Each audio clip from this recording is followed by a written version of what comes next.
আগে কোনোদিন এরকম বড় শিলাবৃষ্টি কেউ দেখে নাই যে মাটি রাতের অন্ধকারে কাটে। তো অবৈধভাবে কাটাটা বন্ধ করতে হবে। যখন বৃষ্টিপাত হলো তখনই এই সাথে সাথে এগুলা একটা ওয়ার্নিং দিয়ে যাওয়ার দরকার। আমরা আমাদের প্রকৃতি নষ্ট করতে চাই না, আর আমাদের মানুষের দুর্গতি আমরা দেখতে চাই না। একটা ক্যান্সার এই টিলাটা সে এখন কিছু কিছু নতুন বাড়ি আসছে আপনার ওই টিলার উপরে ঘর বানাইয়া, তাদেরকে আমরা প্রায় সময় এটাই বলি আপনারা একটু নিরাপদে যান, কিন্তু সবাই তো একটু আশ্রয় চায়। নিজের মাথা তোলার জন্য একটু জায়গা খরিদ করে আসার পরে একটু জায়গা কিনিয়া থাকে। আপনি এখন তো ওই যে আপনার হাওড়ের মাঝে গিয়া বাড়ি বানাইতে পারবে না, কারণ বন্যায় মানুষে করতেছে, এই জায়গায় আসতেছে একটু পাইতেছে। এখন হঠাৎ করে একটা দুর্ঘটনা ঘটছে, এখন সবাই সচেতন হইতেছে।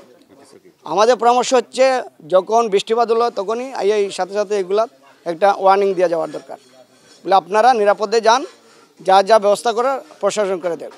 এইগুলা দেখুন আমরা ভাই দুজন আইছি, ও 2 দিন পরে না হয় ওই দেখুন ও সেইটোর ঘর 2 দিন বাদে 2 দিন তারাও আমরা আইতে, তো আমরা এলাকা পিচ্ছি আমরা খানে একখান বুঝাইম ভাই ওই দেখুন গে আপনি তারা সারা ঘর লইয়া দোষালামে গেছে, আপনি অনুভূয়া দেখতে পারবা। আর ভাই তো আস্তাই গেলাল আমি এইবার অন্য যদি নিলাল আমি আর সারা বাড়ি ঘর দোষিয়া, তো আমরা চাইলেও টিকতে পারতাম না। ভূমি খেপ কেউ আছে বুঝছেন, এরা সরাইলো আর নেগেটিভ এরা আবার দখল করিল বুঝছেন, এগুলো একটা চিন্তাধারা বুঝছেন। ও হইলো আসল ঘটনা। জায়গাটা হইলো মানে কোনো যদি খাস জায়গা সরকারি জায়গা থাকতো, এই জায়গাটা আপনি কইলাম না, জায়গাটা বড় সমস্যা।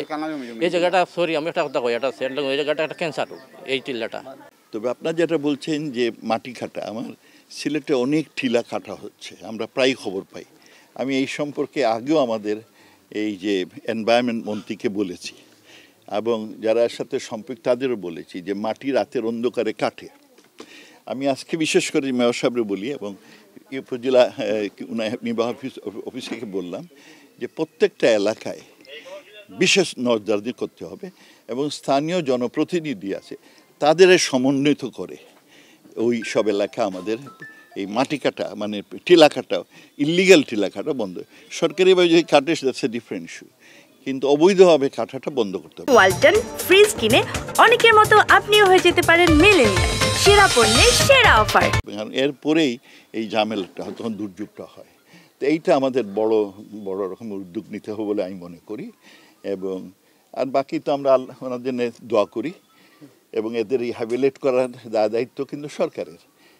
তবে আমি যেটা জিনিস আজকে কালকে বলেছি সেটি হলো যে এই বছরের সিলেট এলাকায় 2 বছর আগে ভয়াবহ আপনার বন্যা হলো, এই বছরে আমার শিলাবৃষ্টি হলো। আগে কোনোদিন এরকম বড় শিলাবৃষ্টি কেউ দেখে নাই। এখন বাজ পড়ে আরও 9টা দোকান ধ্বংস হয়ে গেল, প্রায় বাজ পড়ে লোক মারা যায়, আর এই ধরনের দুর্যোগ হয়। আর আগামীতে আমার ভূমিকম্প হলে কি হবে আমি জানি না। তো সেই জন্যে আমার যেটা হচ্ছে যে আমার এই সিলেট এলাকায় এইটা কি ক্লাইমেটিক কারণে অধিকতর ভয়াবহ বন্যা হচ্ছে, ভয়াবহ শিলাবৃষ্টি হচ্ছে, অতিবৃষ্টি হচ্ছে কিংবা বাজ বেশি পড়তেছে, এইটার একটা আমার পূর্ণাঙ্গ তথ্য আমি সংগ্রহ করে একটা special fund, climate protection fund এই এলাকার জন্য আমি চাই, ফর সিলেট। কারণ এইগুলো তো ভয়াবহ আমাদের এখানেই হচ্ছে। এইটা একটা আমার একটা প্রস্তাব।